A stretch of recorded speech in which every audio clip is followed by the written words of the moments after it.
Welcome to The E-Show with Neil Ravin. Founded in 2013, the EHL has become the college placement leader on the East Coast. Sit back and learn more about the next step in your junior hockey career. Welcome to The E-Show, presented by the Penalty Box Foundation. The Foundation's mission centers around their daily motto, we take care of our own, as they help out all of those within the hockey community who've experienced a catastrophic event. Learn more at penaltyboxfoundation.org. What's up? My name is Neil Ravin, and this is episode number 101 of The E-Show. On this week's episode, we kick things off with Will Rosen, a forward for Team Maryland. Will joins the podcast to discuss his charitable hockey apparel company called Every Shift Hockey.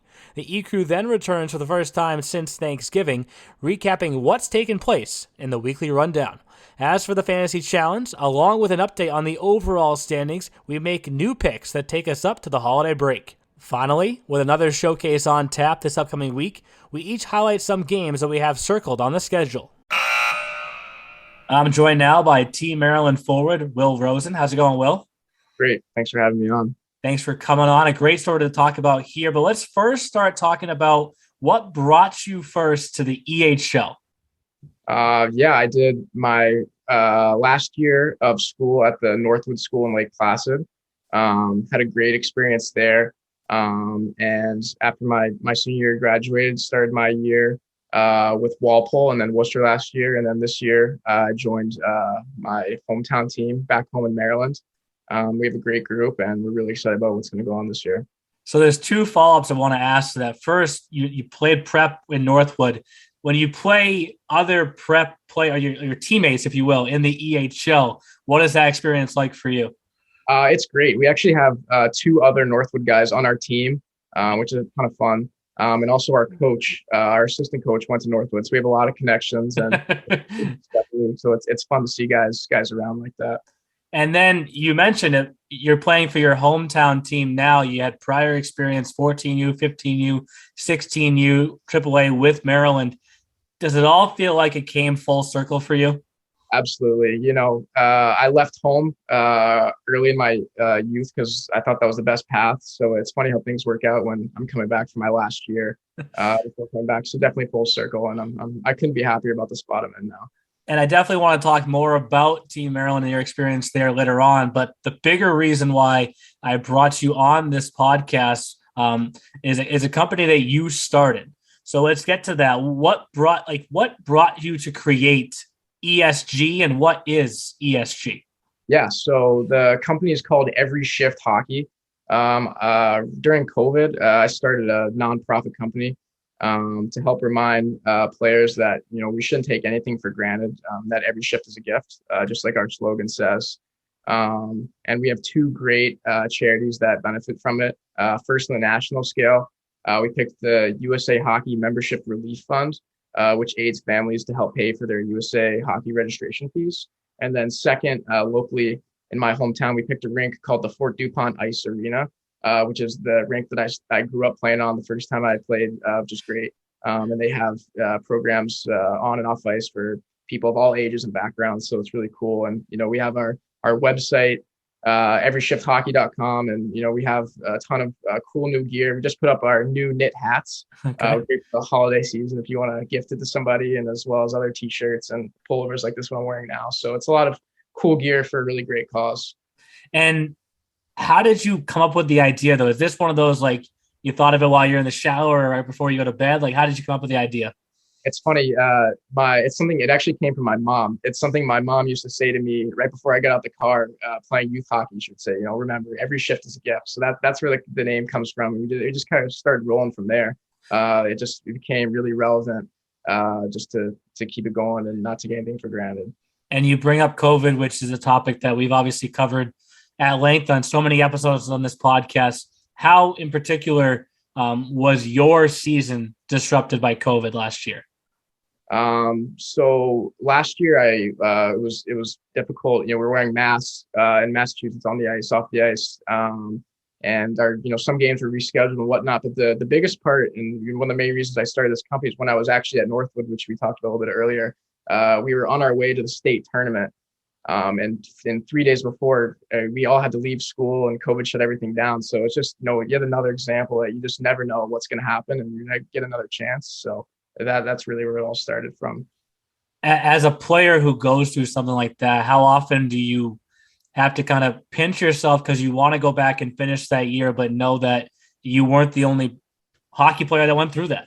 Absolutely. Like everybody has a story similar to that. So that's why I think this is so relatable.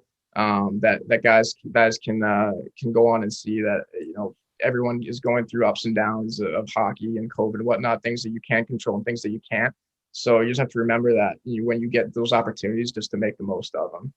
And you create this company, you link it to 2 charities that you just referenced. How did you pick those 2 charities? How do you even go about approaching those charities and describing what you're doing?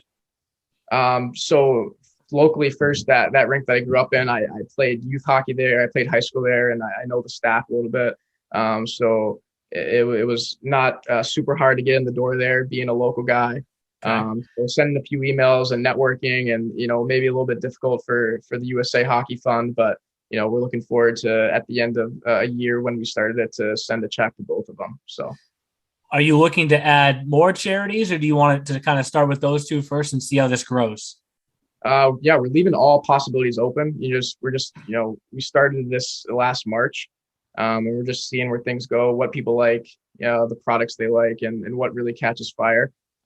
So we're excited to see about whatever happens. It's going to stick with this for now, but if other teams want to get involved and put our stuff on their clothing or apparel, then we'd be happy to work with them about charities that they want to benefit as well. So, and that's my next question here. How can the different people around the EHL help contribute? The teams, the coaches, the players, how can they all support ESG?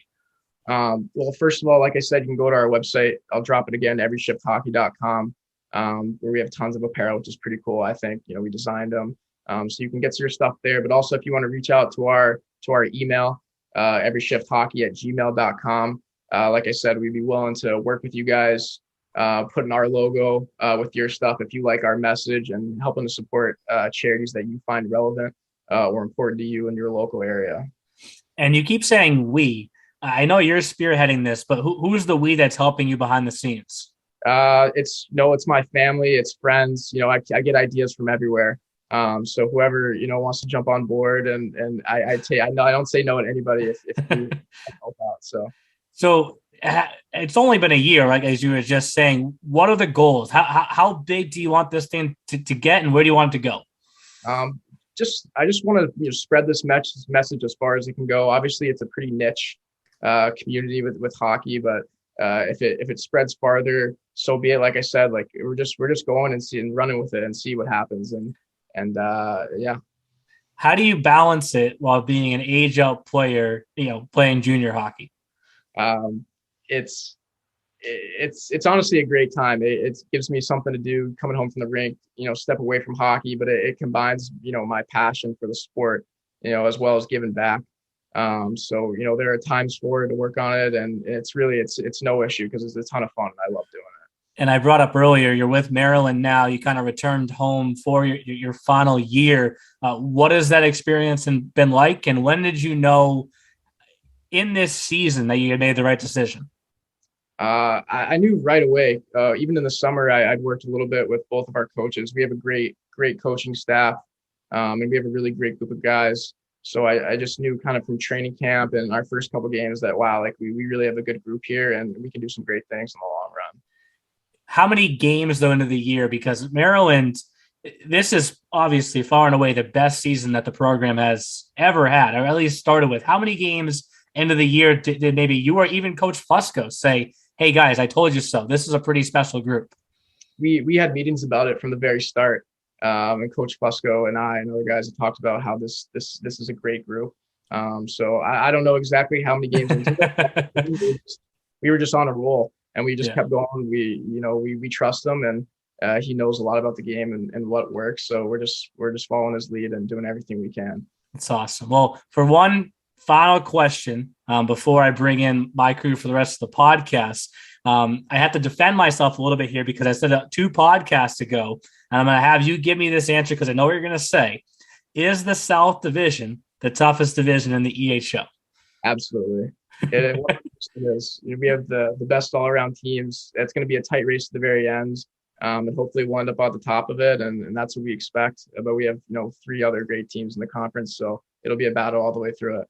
Well, the website, once again, folks, it's Every Shift Hockey. It's an absolutely awesome cause, and you're doing it all well. You're aging out of junior hockey, so keep killing it. However we can help, we're all in, and good luck the rest of the season. Thanks so much. Thanks for having me on. Thanks again to Will Rosen for coming on the podcast this week, talking about Every Shift is a Gift, the website Every Shift Hockey, an awesome charity foundation that he created. So if you have the chance to go on and purchase a shirt, pullover, hat, anything, it goes to the 2 charities that he mentioned. But with that, let's bring the Ecru back in. And guys, I know it's only been technically 2 weeks, but it feels like a month. Yeah, who are you guys? Neil Rabbit, Anthony DePaulo, Lawrence Smith, Justice Quateri. Hi, friends. Good to see you all. I didn't have you on last week. I apologize for that. It was the 100th episode. I hope you had a chance to listen, because Mick was awesome and Mark was pretty awesome also. So it was a pretty cool final, or 100th episode, I should say. I think it was perfect, though. We have the, can we call him the creator of the EHL, if you will, Mark Kumpel? Kind of, right? Yeah, kind of, right? So he was perfect to have. And then, yeah, I mean, Mick Deaver's story kind of tells itself. But like you said, if you haven't listened to it, head over to easternhockeyleague.org. It's still on the website, episode number 100, and go check it out.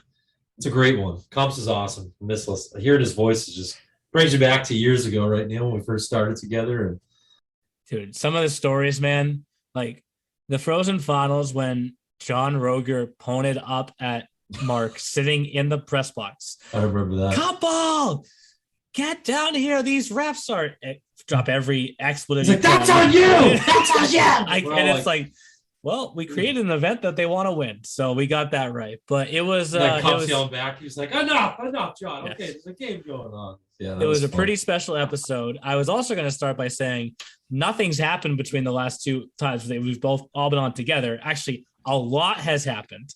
And let's get to it in the weekly rundown. It's time for the Ecru's Weekly Rundown. The E-Show Weekly Rundown is brought to you by the Junior Hockey Podcast, your home for junior hockey news, knowledge, and nonsense. Check them out at tjhpodcast.com. I'll start with a comment that I saw, that there's no more fascinating position in sports than the emergency backup goaltender is in hockey. Which is what Kyle Conan got to do, a former Lumberjack and Avalanche. Did you all see the warm-up lap without the helmet on? Flying around the ice. Iconic. Absolute rock star. Like, that is awesome. It was just nonstop the next day. We were all texting each other. Like, Twitter was just Kyle Conan. Just like you said, first man out. He's just like, hey, I'm the Jordan Binnington tonight, baby. Let's go. That the rookie lap is like special too. Like there's a defenseman for the Avalanche, Fritz, who played his first game of the year Sunday against the Wolves, and they made him do a rookie lap.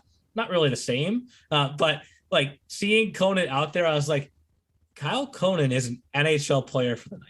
Right. We just saw him. What was it, 3 years ago? 18-19 was this last Yeah, year? 2018, 2019. I was just talking to Zach Needham about it, to Zach Needham from, he does the video for Valley, and he was telling me that they were actually teammates for a little while when they were both on the Avs and the Lumberjacks together. So I thought that was kind of funny to hear him talk about that. And he was like, yeah, we lived together for a little bit. We were teammates. And I was like, oh, that's pretty neat. How many texts did you guys get asking what EBUG stood for? Surprisingly none. I got like 20. I was like, is it not that common that people not know what this is? Like, did I not see Scott Foster and David Ayers? Like, did I not see what I think David Ayers put it on the map, really. Right? Though, like, it had to have. That had to be like the moment that where it became a thing. Because every city has one, right? And I think you're guaranteed 2 tickets to every game, and you're just kind of on a pager, right? Yeah, you get paid to sit there every game. Yeah, the Boston Bruins have a pretty famous one. Before David Ayers, there was Scott Foster, who came in for the Chicago Blackhawks. Yes. Yeah, isn't he a CPA? He was a Yeah. accountant by day. He's like, Accountant, right? I just got to finish up this 1040 EZ real quick. Hold on. Let me. All right, I'm ready. It's actually pretty funny. When I worked for the New Jersey Titans in the North American Hockey League, one of the coaches, who was also the director of scouting for a bit, Gary Biggs, he was actually the emergency backup for the Prudential Center for the Devils. And as far as I know, I think he still might be in that position. And when the Devils had that game against the Winnipeg Jets, when Corey Schneider came out mid-game due to an injury, he actually had to suit up. He showed me a picture a couple of days later of him in gear, just ready to go.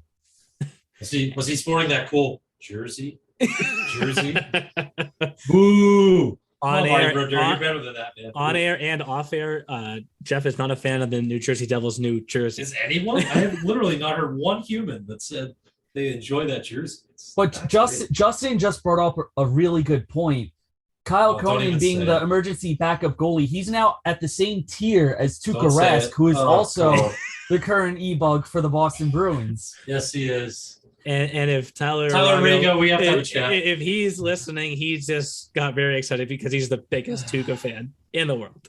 But it was just cool to see the whole thing transpire. Of course, like whenever stuff like that takes place, like Stephen Brown will hear this, like he texted me and was like, "Did you see the news?" He texted me like 2 days later. "Did you see Conan was the e-bug?" Like, yeah, no clue. Yeah. I saw it. I'm not under a rock. Like, it was 2 days ago, but whatever. It's all in good fun. Like obviously everyone wants to make sure we got it out there. Trying to get Kyle on the podcast here soon, because honestly, the first question is, what's it like to be an NHL player for the night? The second question is, in that moment, are you freaking out saying, if something happens, I have to go in and I have to stop a Victor Hedman slap shot? Like, that could be a reality in like the snap of a finger. But he didn't play. But hey, you never know what the future holds. With that, though, we have to get the power rankings for the EHL, because last time I had you guys on was literally the Thanksgiving episode, right? That was turkey and stuffing since then. Oh, like so much has happened since then. Who is the number one team in the EHL? Red Train 9-1 in the last 10. They lost on the day that we dropped the last power rankings, but they won every game after that. Yeah. Who's number one? Goaltending trio too. Yeah. Ooh. I mean, you gotta think the Railers are up there. Do you think the Railers stay at one despite losing to Walpole? Like every team in the top five suffered a loss, except for the Avalanche, who only played one game. Yep. And won by a goal in the second of what was a back-to-back for their opponent, the Wolves.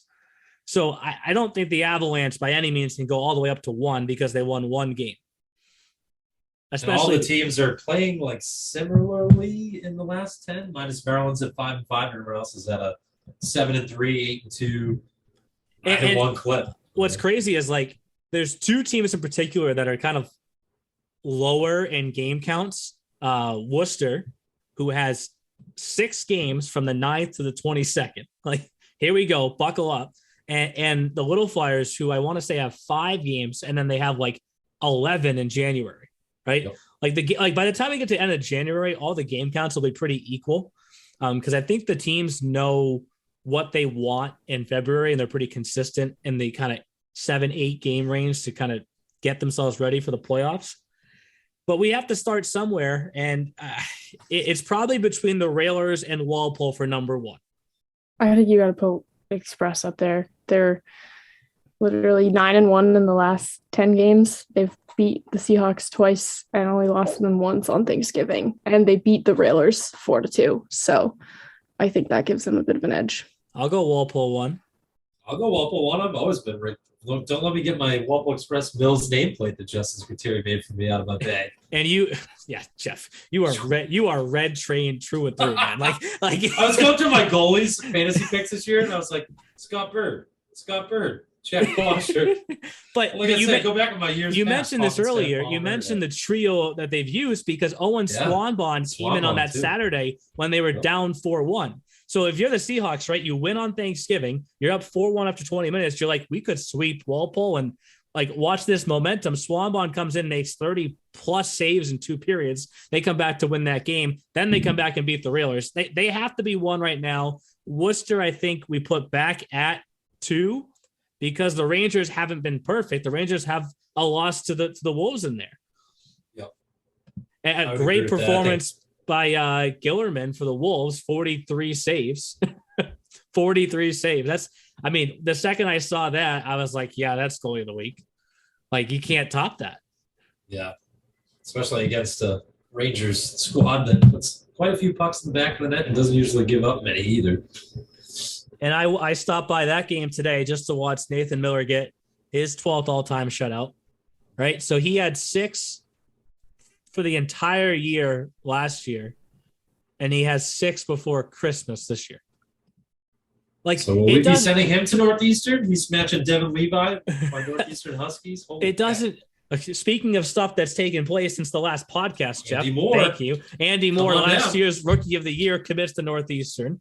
He'll be a guest on next week's podcast. Oh yes, let's go. So back to my point before, nothing took place. Everything took place in the last 2 weeks, right? Yeah, the alumni update is here, there. Kyle Conan in the NHL. Andy Moore's going to Northeastern. Everyone's all over the place. We love it. Of all the emails that Justin gets from me, I'm sure nothing pisses him off more than the alumni update because it's every single week, right, Justin? Yes, and I have to dig for the photos every time. But twice last this week's season was the best. That was probably one of the best. Well, and I have one coming tomorrow, right? Because I forgot Anthony Delgazzo is still playing at UMass. He's a senior now, right? New Jersey Rockets, right? 10 years. Holy yeah. The last week was the second time this season that the EHL swept all 3 SUNYAC awards. Ryan Romeo, Nolan Egbert, who's won goalie of the week 3 times, and Anthony Del Tufo, who's won goalie of the week and rookie of the week. Like off track for a second. But yes, so much has happened. 1 Walpole, 2 Railers, 3 Rangers. No. That was a very emphatic no. 3 Avalanche. I'd go with the Avalanche. 4 Rangers. Yeah. Yeah.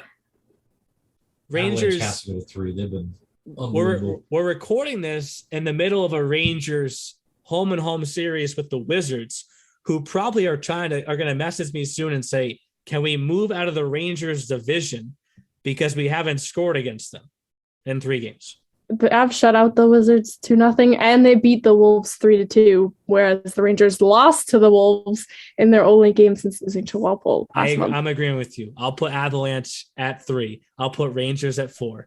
But if the Rangers get another shutout against the Wizards tomorrow, it's 4 straight games without a goal against your division opponent. That would be insane. That would be simply insane. But if we stick with that, Walpole 1, Railers 2, Avalanche 3, and Rangers 4, are we just locked in Philly at 5? Yes. So who's in the hallowed 5 spot? You say yes quickly, but I know they beat Maryland for their first one of the season against Maryland, but they also had that loss to the 87s. And when you guys have a chance to listen to Will Rosen's episode, the interview, I should say, which I recorded minutes before we all got on, you'll love my last question for Will because I had to get it out there. The South Division, he confirmed it, is the toughest. Confirmed by Will Rosen. I had to ask him. The 87s are moving up, Anthony. We're going to get an 87s update from you. The 87s are riding a 4-game winning streak. Their offense has clicked. They have outscored opponents 20-12 in those 4 games, and their power play, which has been their weakest spot coming into their game against the ProTech Junior Ducks, they went 4 for 7 on the power play. It was almost automatic. Whenever Hooli calls for the past week, I don't even say hello or what's up. I answer the phone with, don't let the 87s get hot. And he's like, we're not hot yet. and you want to know what the most impressive just thing warming is? up, Neil. That's all. Hang on. And the most impressive thing about this hot streak they're on right now is that this is still without their leading scorer, Matt Zdanowicz, without Devlin O'Kane, and Everett Schneider. Those are 3 huge offensive pieces that they're still missing. And they were able to beat the Little Flyers 8-5, and then the ProTech Junior Ducks 6-3. Wow. So you scored 14 goals without 3 major contributors. Job well done. Are you making a push for them to be number 5, Anthony? The Little Flyers have been playing well, too. I wouldn't mind putting them at 5 and maybe the 87s receiving votes. And one of the reasons why I say that, too, is because the 87s have a test coming up on Friday against Team Maryland. So I think that game will certainly be a very good barometer of how they stack up against a very good team like Maryland. I like that, Anthony. I like BLF at 5, 87s receiving votes. Lawrence Smith, I gotta give a quick shout out to Anthony. He's becoming the me for the 87s. I've been seeing some of those post-game interviews looking pretty solid on Twitter. Those are fun. Yes, good point. Very well done, Anthony. And Chris Russo camera manning that? Yes. Well, I also had Chris do an interview with Adam Hooley after the game against, I want to say it was the Little Flyers. Yeah. Or no, it was against Apple Corps. It was that game against Apple Corps. I had Russo do the interview there. And it was funny. That was actually the third time that day that Chris had interviewed Adam Hooley, because normally we do a pregame interview just a couple of minutes before puck drop. In the third period, we did one during the game. After the 10-minute mark, first whistle, I sent it down to Chris, where he climbed over one of the boards onto the bench and did an interview there. And then after the game. Also, one thing I do want to say, I do appreciate the officials in the EHL where they don't give us a problem when it comes to having someone rinkside or doing an interview on the bench. Okay. And also with Adam, because it really enhances the production for the fans and the parents who are watching. And it's just so cool that we can do that. And for someone like me and Chris Jefferson, I'm sure you know this as a broadcaster, it makes our job fun and it makes it easier for us. Yeah, it does. More content, the better. You know, if you can change things up. Chris did an awesome job for us last year at the Frozen Finals as our Pierre Maguire, if you will, between the class. He always jokes he's Pierre, but with more hair. Yeah, he is. What's funny is whenever people ask, like, we all know Rich's hand signal, right? Because Rich sticks his arm straight up when he has a penalty, when he wants called, right? When Chris wants to talk, he sticks his arm straight up and he starts waving the mic back and forth, right? I'm still picturing the finals, us going back and forth, and he's like, I got something to say, guys. It's like, hold on, Chris. As soon as we get to a whistle, we're coming right over to you. So I do the unplug, plug that in. And that's the amazing thing, too. I pointed out in the last home game that he doesn't have an earpiece. And when I brought him in, I just told him anything that I probably don't notice, or if you have something unique to say, just bring it up. You know, give me the hand signal. We did something similar at Seton Hall University at our radio station WSOU. And I think that's a big reason why it just works. Yeah, you got some good flow. So the left side of my screen, Jeff up here, Anthony down here, has voted for Little Flyers 5, 87 receiving votes. Lauren, did you vote for them also? You're good with that? Oh, I'm down with that. I'm always down to show the Little Flyers some love. Okay. What up, Ayla? Got Little Flyers versus everybody today. I will say, I have no choice. I can't say yes or no. I'm going with it. Are there any other receiving votes throughout the league, or is that it? Those 6 teams? I'd say that's it, but you 4 can say otherwise if you so think so. So going once, going twice. Over to the EHLP. So I got to find the last EHLP. The last EHLP was also dropped on Thanksgiving, which prior to that, we actually we moved the Seahawks Hockey Club up to number 1 for the very first time. That was a curse. So they're not in first place in the East for the first time. Because they got swept by the Walpole Express. So they're not number 1 anymore. The Railers, since we had the last set of rankings, won 2 games, lost the game. There was a split of their series down in Philadelphia. The Avalanche entered the last power rankings at 9-2-4. They won a single game over Walpole, I want to say. It was an overtime game for them right after Thanksgiving. The Rangers were number 4 at the time. They won 2 games since the last power rankings. I'll ask the same question that I started the EHL rankings with. Who's number one? PJR? Anybody? Yeah. Probably the hottest team in the EHLP right now. 5 straight. They're in first place. I know that just like the EHL Railers, the EHLP Railers have a few games in hand that they have to make up, but I'm good with Rangers at number one. They're also 9-1 they're 9-1 in the last 10, so that's pretty solid. Well, if the 9-1 trend is consistent in the EHL with the Walpole Express, it has to be with the EHLP. So Rangers 1, who's 2? I say Railers. Railers. I think they probably would have gained back 1 if they had gone down to Philly and swept that series. But while we're kind of on the South there, Rangers 1, Railers 2, as competitive as the South in the EHL is, Anthony, who the hell is going to win the South EHLP? Right now, those three. The Little Flyers look like the favorite in the South. They've been playing some pretty good hockey. The 87's P team, I mean, I don't know, guys. They're doing whatever the EHL team is doing, and you kind of hope they will because they just lost their 8th consecutive game. Maybe they go on a 4-game winning streak and get back to 500.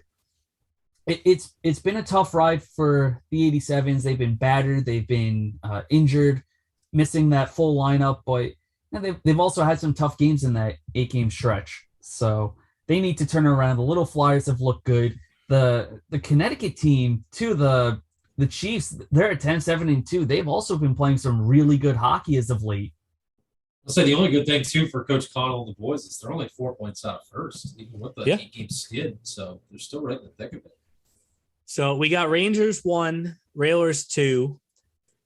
Just like EHL at 3, they won the 1 game they played. The Avalanche have to stay at 3. The question is now, for the Seahawks, did getting swept kick them all the way down to 4 or kick them all the way out? I think you could go one of 2 ways. I think you'd have to either say the Seahawks or say Valley, because Seahawks have been pretty good, but Valley's kind of giving them a run for their money right now, too. Yeah, that's a good point, Mark. That's a good point. So you'd go Valley 4, Seahawks receiving votes? I think you could go either way. Flip a coin. Because the Seahawks lost the Express twice, including a shutout, but Valley beat the 87s and beat the Express, but they lost to the Lumberjacks today. And if you want to go with the season series, is that game over? Yes. It is over? Okay. So I would go Seahawks 4, then Valley receiving votes. Yeah, Valley has lost 2 out of the 3 matchups against the Seahawks, too. So if you want to go that they're close, but then what's their head-to-head look like? Mike Richard's Seahawks have won 2. Brett Heigl's Warriors have won 1. I also looked up the schedule for the New Hampshire Avalanche because I'm looking at the standings and I'm thinking, wait a minute, why aren't they in the conversation? And their last game was November 28th. Yeah, they're at 3 though, Anthony, right? And for the Avalanche, the big game that I keep hyping for them is coming up on Wednesday, the 15th. They play Valley for the first time since we pushed Valley up into the north, right? That's your first place matchup right there. Yeah. I'm gonna say Rangers 1, Railers 2, Avalanche 3, Seahawks 4, Valley receiving votes. I like it. Yeah. And then is there anybody else that needs to receive votes? Not in terms of receiving votes, but the Express are definitely trending up a little bit because they had 3 games in the past in like 3 days and they went 2-1. So they're kind of a little bit on the uptick there. So like not necessarily votes, but kind of keep an eye on them a little bit. We'll have to come up with a new term. A new one. Like not keep an eye on. Not quite receiving votes, but not off the radar. Heating up. Heating up. There you go. So that, just to recap there, as I mentioned before, Rangers, Railers, Avalanche, Seahawks receiving votes, Warriors. And now we get to our favorite segment, the Ecru Fantasy Challenge. It's time for the Ecru Fantasy Challenge. And the Ecru Fantasy Challenge is presented by BioSteel, the sports drink of the EHL. Use the promo code ESHOW, that's ESHOW, for 25% off when you check out at biosteel.com. So I clarified at the end of the 100th episode an easier structure for the points given out for the All-Star Classic, because there was too much math that was trying to be done. I just said I got 3, Anthony got 6, Lauren got 12, Jeff got 18. And no one can say I cheated because I got 3. I got last place. I got 3. Just. But I will say, having all those points, Jeff and Lauren, has swung this thing, because we were like tight going into the All-Star Classic, and now it's like we're all in our own little tier. Sure are. Just stupid. Mr. Smith up top right now. Just stupid. I'm so annoyed. I'm so annoyed. So to recap, I get to pick first this week because I had the worst stretch since Thanksgiving. Aidan LaValle got me a pair of goals, one on the power play for 7 points. Tobin Winslow, a single assist. Josh Kotai, 5 points. I had a little bit of the Anthony syndrome that I got because when I picked the player, he got suspended. So that was Evan Donnelly. Hey. But happened to me too first week, so it's okay. Overall, I got 16 points total from this past stretch, which was December 7th or 2nd through 8th. And if you guys want to, with my picks for this week, you may call me a hypocrite because I repicked. Oh, we're allowed to. Thank you, Commissioner. Yeah, yes. I repicked someone, and I have a lineup that's kind of chalk, if you will, right? Hey, pal, when you're in the basement, that's chalk helps you get out. All right. Go ahead. Speaking of a fellow basementer, call me a hypocrite because I picked at forward Damon Dulac for the second time. Dulac, they have 6 games, as I mentioned. Oh, and just to make sure everyone knows, because of the showcase next week and 24 games in 3 days, our fantasy picks go from the 9th through the 22nd. So these are basically our fantasy picks until the turn of the calendar year. Right. So there's a lot of games that are going to take place. So Damon Dulac up front with the 6 games. He's one of the top scorers for the Railers. When I had him before, it paid off to be pretty good for me. So I'm going to try and ride that hot hand. On defense, Chris Blanco won the November Defenseman of the Month. They have 5 games, I want to say. So I'm hoping for maybe a December Defenseman of the Month also in there. In goal, there is a little research that I did here because Chris Jackson is taking kind of, I want to call it a leave. He's on a loan to Lone Star. He's going to the NA. Promise. He's going to the NA for a few weeks because the NA goalie for Lone Stars going to the USHL, some affiliate there. And then the USHL goalie that he's taking his spot is going to World Juniors. So what does that mean for Neil Ravin's fantasy team? That means pick Nathan Miller. Don't get cute. Pick Nathan Miller because he's going to have 4 starts between now and the holiday break. And God, he's consistent, isn't he? God, I hope it's the way that things have been going for him. hope this is Nate's first skid of the year, Neil. Oh God, if he is human, he's allowed. Yes, and then for my utility pick, I've picked him before. Also, Austin Pick, a captain for the Seahawks Hockey Club. They, like the Railers, have 6 total games. So to recap, Anthony's picks from this past stretch, he had Matt Anastasio, who had 5 total fantasy points for him. Kieran Chung was a great defenseman for Anthony a few weeks ago. Didn't get him any points this time around. Scott Bird has just been so steady since he's arrived in Walpole, picked up a win and 8.4 points. And Michael Tersoni, 2 assists for Anthony, giving him 17.4. What are your picks, Anthony, from now until the holiday break? Okay, I have to go with one of the best forwards in the league right now for the Avalanche, Aidan Hotchkiss.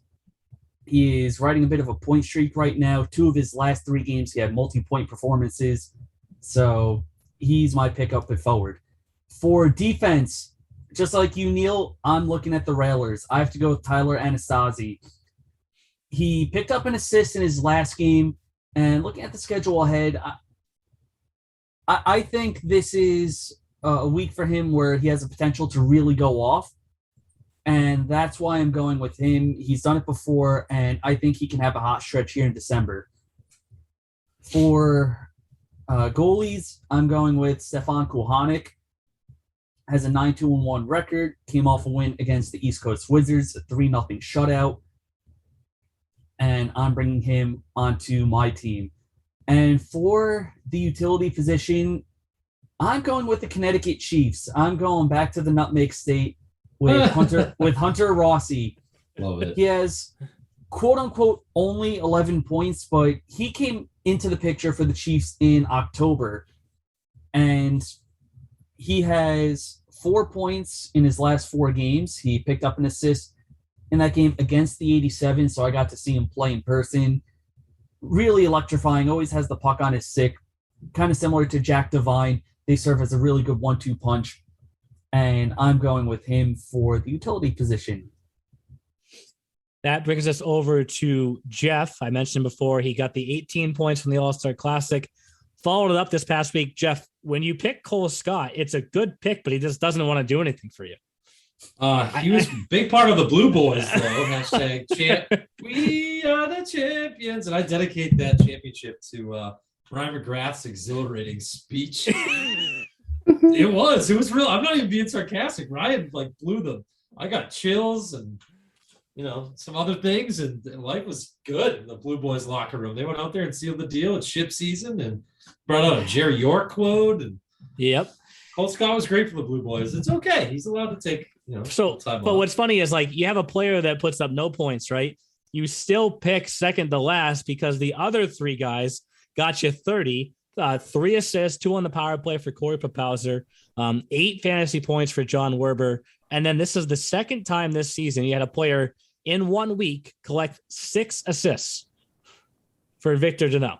So all of that adds up to 30 points for you, Jeff. And what picks do you have for the showcase and on to the holiday break? Well, we'll start with the reason I'm wearing my Philadelphia Little Flyers versus Everybody t-shirt, courtesy of Anthony LaRusso. Thank you, Milo. Joseph Henson, come on down. Like you said, they're one of the teams that has a lot of games in hand.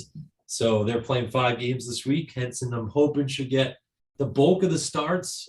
Cassidy will probably filter in there a little bit too. And I think I only have 1 Little Flyers broadcast in my showcase schedule, but it's okay. I don't always want a ton of my fantasy players on my broadcast because it makes things kind of interesting, but and kind of stressful. So Joseph Henson's going to be my goaltender. Went with 2 railers. We're going to start with Mike Dimascolo.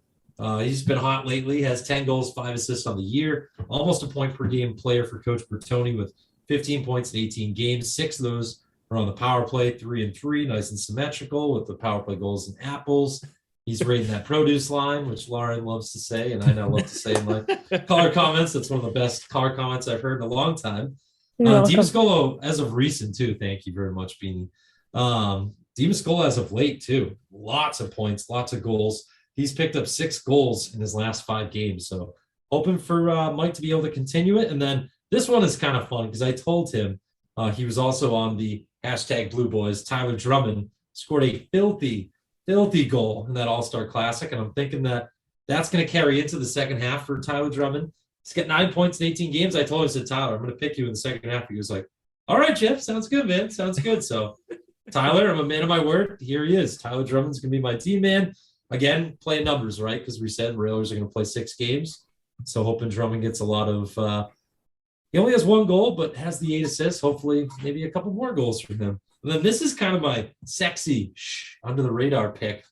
It's another BJR guy, because I remember I did this a few weeks ago with Jack Schwifke when he came back for Coach DiCaprio over from the USPHL. Nick Cullinan, a new guy in the league that a lot of people don't know about. He's got 8 points in 7 games, 6 of those goals, 2 assists. 1 on the power play, 2 power play assists. So I'm going with Nick Cullinan as my utility. Rangers only have those 4 games, but if he keeps at the clip he's been at, I think he's going to put up some good points for him. That's all I got. True. And even though we haven't posted this podcast yet, Rich somehow already texted you and said, good pick. He's tapped in right now somehow. Yeah, he is. He may have mentioned him before I'm using my sources too. We may have talked about calling him before he came into the organization. Insider. So I had a text that I wanted to send in the group text, because when I was updating all of the fantasy stats, and this has to do with Lauren's points, when I was updating all the fantasy stats, I noticed this like trend. If you look at the last few weeks for Lauren, she was getting all these goals, but they were coming from one person. So October 21st to November 3rd, she gets 5 total goals that week, all scored by Egan Schmidt. The next week, she gets 2 goals, both scored by Tyler Penley. The following week, she gets 4 goals, all 4 scored by Lucas Backside. The next week, she gets 5 goals, 4 of the 5 scored by Ryan Papacelli. So I was like, you know what? I was gonna call her out and say something. Then we get to this past week, and I'm like, what the hell?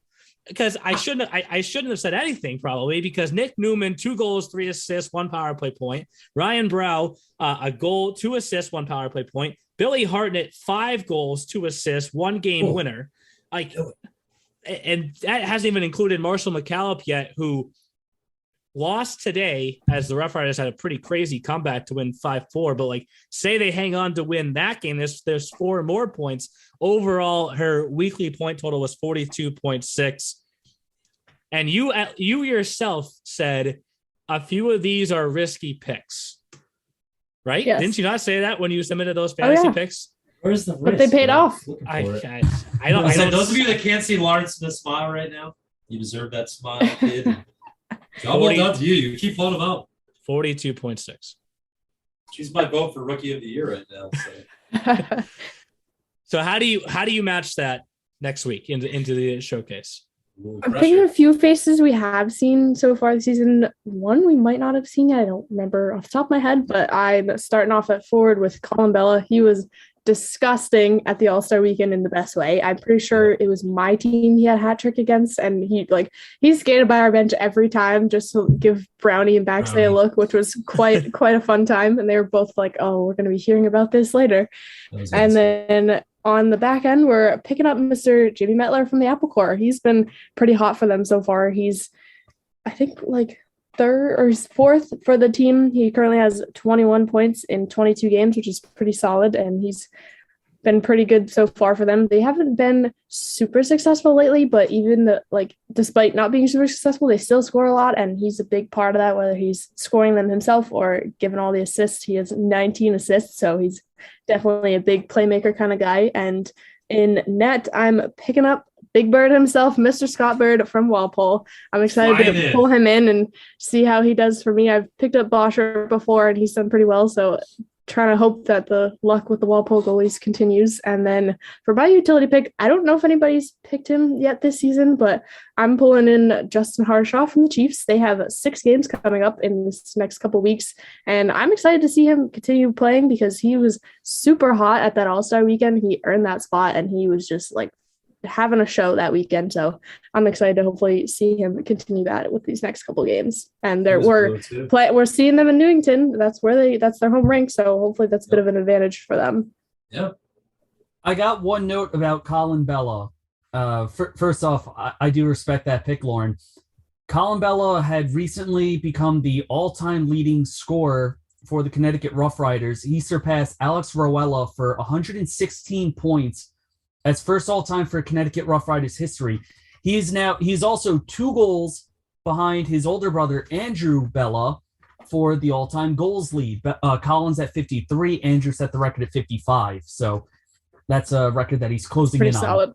Hopefully he can beat that before Christmas so that he can have some bragging rights at the Christmas dinner table. Absolutely. And the 2 names that you just mentioned, Anthony, are both at Manhattanville College. So one of us can get to this question to Colin when we see him this next week.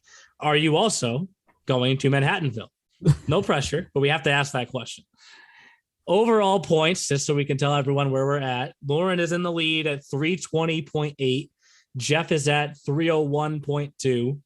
I am at 278, and Anthony's at 261.4, which, as I mentioned before, we were on top of each other going into the All-Star Classic. And then we turn over to December, and we're at this right now. But as Justin will say, I'll change the rules somehow and get them in my favor. I'll just hope. All right, we're going with a 92-man roster for the next Hey, Jeff, when you said that the winner of the All-Star Classic should get as many points as it takes to get into first place, it worked out that you went into first place. Hey. Then Lauren's lineup was like, we're just going to go out and score 8 goals and 8 assists and do this and that. So, but those are our. Billy came in clutch for me at the end. I was at their game today versus Lumberjacks, and he was just on fire. And that was honestly one of the most exciting games I've seen, like, as a whole this season, and from the Valley boys. Like, they were getting pretty chippy, and I was talking to Zach Needham about yesterday's game, and he said it was just the Lumberjacks took off at the beginning of that game yesterday, and that's how they ended up with that win. But he was just like, do they always play like this? He was asking about the Lumbies because they were just like super gritty, and just like it got very chippy between those two teams. So it was very exciting to see and fun to see Billy just have an absolute like great time today. And with that, let's get to what to watch for. Before we wrap things up, here's what to watch for this week in the E-Show. What to Watch For is presented by Hockey TV, the official streaming platform for your EHL and EHLP action through the 2021-2022 season. 42 games between now and the holiday break in the EHL. You pick, right? We are going to drop another podcast next Friday, the 17th, the day after the showcase ends. We're not going to change our fantasy picks because it's too tight between then and the end of the year. And honestly, for many players at the showcase, the second the showcase leaves, they're going home, right? I was going to say, yeah, a lot of teams are done until the new year. So really, of those 42 games, like, I don't have this math in front of me, but there's a lot of them that take place between now and next Thursday when the end of the showcase, because they just take off and go home. So it'd be tough to pick fantasy and have balanced teams where it's all the same teams playing those last few days. So 42 games in the EHL. I'll try and count quickly here. EHLP. What games do you guys have highlighted? Who wants to go first? I have one, and actually it has something to do with Mr. Anthony. 87's Rangers, I have the call of on day one on the Blue Ring side at 4 p.m. 87's are on the way back up. How about a test against the Boston Junior Rangers and Nathan Miller? Sorry, Neil. I don't know if the 87's stay hot.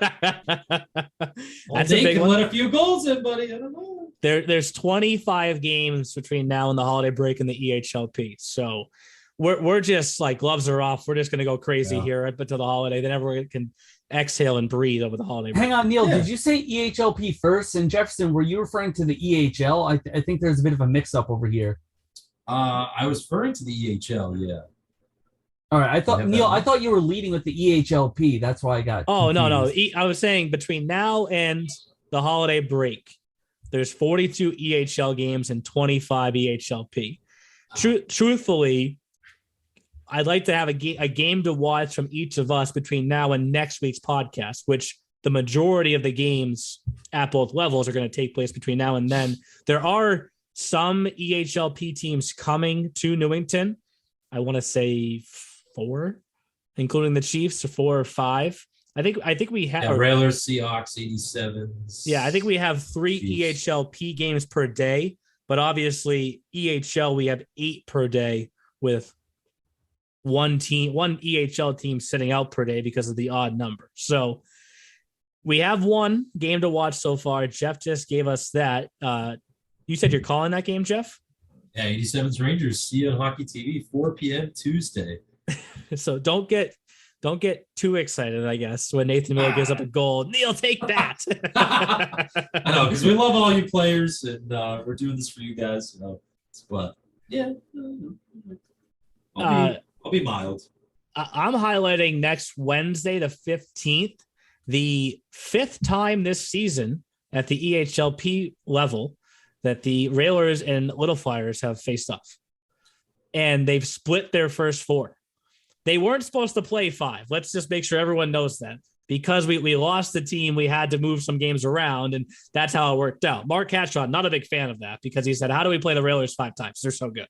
Mark, you beat them 2 of the first 4. So well done to you. Yeah, so they actually, the first Railers loss of the season was at the Walpole Showcase against the Little Flyers. And then we talked about their split of the series down in Philly. So to me, this is kind of, it could be, I guess, be a Frozen Finals preview if they both make it, right? But this this being the 5th game, and they've each won 2 of the first 4, this is kind of the one that pushes the needle in one direction. So I'm highlighting that game.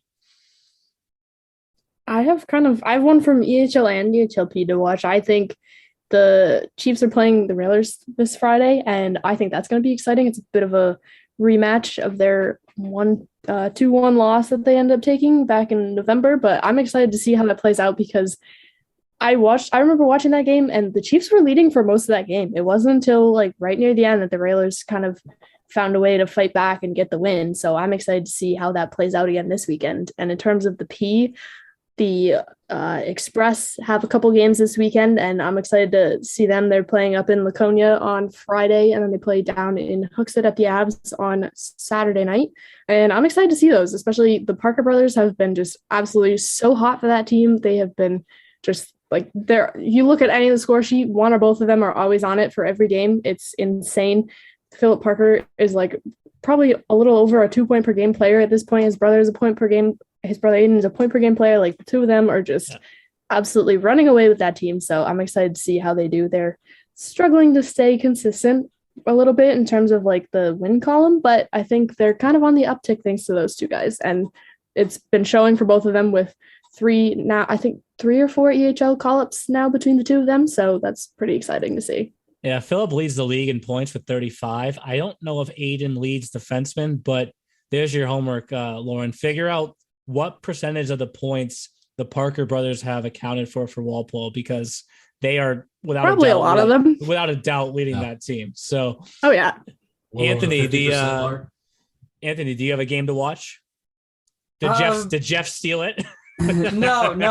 I mean, there are a couple to choose from. For one, I think any Connecticut Rough Riders games in the near future, their first one's against the Little Flyers. I think, just seeing Colin kind of chasing that goals record against his older brother, I think that's a great story. And having watched the Bella brothers for the last couple of years working with the 87s, it's cool to see they were both fun players to watch. And in Colin's case, he is a fun player to watch right now in the EHL. So I'm keeping an eye on the Rough Riders. For the EHL, another matchup coming up, the Little Flyers and the New Hampshire Avalanche. Now, before they played against the 87s, the head coach, Mark Catron, was telling me that, just like what Rosen said, he believes the South Division is the toughest division in the EHL. And he talked about the times that they've beaten teams in the North Division, the East and the Central. So I think this will be a good contest for Mr. Catron to back those words up and play against a red-hot team in the New Hampshire Avalanche. For the P side, well, I'm going to switch on the homer mode, the 87s and the Seahawks. Last time these two teams played against each other, it was in the Walpole Showcase. I was on the call for that with... Were me and you on that? Yeah, we were on the call together, and that was the one that went into overtime. That was a great matchup, and I think that should be another really fun matchup to watch. The final point I promised my neighbor, Chris Sorella, I would make. He made it a point to say that on the next podcast, Neil, you have to highlight how tough our schedule is. I said, okay, Chris, I'll go. Is it really that tough when you're that good? I mean, to me, yes, because they've won a lot of 1-goal games this year, right? I think that their record is solid. I think they are the favorite still in the North. But I think the parity that exists in our league this season is as strong as has ever been, right? And when you look at the schedule, you have to acknowledge that they play Walpole and the Railers this weekend, Friday, Saturday. That's 1 and 2. You just touched on the Little Flyers game that the Little Flyers obviously have circled on their calendar for Tuesday to start the showcase. And then they have Maryland and they have Vermont. Ooh, yeah, there's no layups in there. I mean, come on. That's a gong show of a schedule. Who the heck scheduled these games? Okay. I'm leaving. Oh, let me open the door for you, my good sir. Thank you. Come on back in. I told him I'd bring it up, so I brought it up. All right. It's a tough schedule, but as Lauren says, if they're that good, go out and win those games. Yeah. Honestly. Is it really that tough if you're that good? You got Carlson, Hotchkiss, Tersoni, Mobley. And they're racking up the college commitments too. So I think that's kind of a testament to how well they're doing. Yeah, they always do. Always do. Consistent. And tenders. And tenders to announce soon too. I have like so many stories like in the queue to post. So that when I post a story now, I got coaches saying like, can you post ours next? It's like, I have this list. Like I have so many stories to get out there. Connor Donovan, Jack Slifke. I have Nick Capola, the tenders, this showcase. It's like, all right, can I just have a break for a second? Like business is booming. Business is booming, right? It is definitely booming. We're going to have another podcast next week. As I mentioned, we're going to drop it the day after though, that we usually do. We're going to drop it on Friday the 17th. It's going to feature Andy Moore, last year's Rookie of the Year. You can make a case. He could have even been a candidate for MVP. He was that good in the league this past season. Now is playing for Cedar Rapids in the USHL and is committed to Northeastern. Maybe for next fall, most likely the following fall, depending on how many Northeastern players. Jeff, you know this. When you go to their line chart, it has NHL logos next to them, right? However many guys... 8 or 9 draft picks right now on this year's Huskies team that I have the pleasure of doing PA for. They are fun to watch. Yeah, so when you go to the next game, Jeff, just to encourage them to go to the NHL or go pro, and then Andy Moore will be there next fall. So and they come visit me in the box. Hey, I know Novak's a senior, so he's been drafted by the Ottawa Senators, who Todd Sterling, our Football Express scouts for, So that's I'll just be like, guys, you should just take off. Just go pro, baby. Go pro. We need a spot for 8 more. Would you like those Parker Brothers numbers? Did you already figure it out already? That was fast. I mean, I had their stats pulled up. What is it? What is the percentage? So for the Parker Brothers together, there's 55 points. The rest of the Express, 121. So they account for 31.25% of Express points. Basically almost a third of the Express points. I will put my money down without doing any research that probably is the highest percentage of any team in the EHLP. I'll risk $5. And that EHLP All-Star game is right around the corner. So oh my God, keep that in mind. You put that on my to-do list also. As I mentioned, though, next week's podcast coming out on Friday, and between now and then, we'll see you guys in Newington. Can't wait to see everybody in the Dumbeck State. Looking forward to it. Thanks for listening to The E-Show. Learn more at easternhockeyleague.org and follow us on Facebook, Twitter, Instagram, and YouTube. Also, be sure to subscribe and get notified when next week's podcast is released.